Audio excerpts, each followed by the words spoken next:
Hello বন্ধুরা, শুভ দুপুর। তো দেখো বন্ধুরা, আজকে দুপুরের মেনু কি বানাচ্ছি।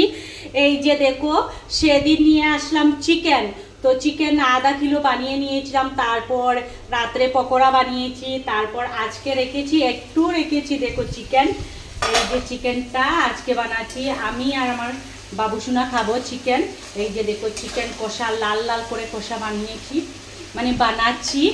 আর এই দিকে দেখো আলুটা ফ্রাই করে রেখেছি, একটু মাংসটা একটু সিদ্ধ হয়ে গেলে তারপর আলুটা ঢেলে দেবো। এই দিকে দেখো আজকে লাল লাল করে বানাচ্ছি, একদম শুকনো শুকনো করে বানাবো বন্ধুরা।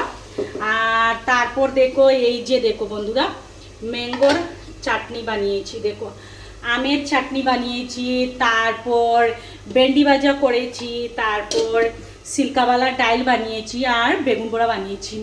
কেননা আমি আগে থেকেই রান্না করে সরিয়ে রেখে দিই, কেননা আমার শাশুড়ি মা তো মাংস চিকেন খান না, তার জন্য মার জন্য আলাদা করে রান্না করে সরিয়ে রেখি, তারপর লাস্টে আমার জন্য বানাই এই মাংসটা।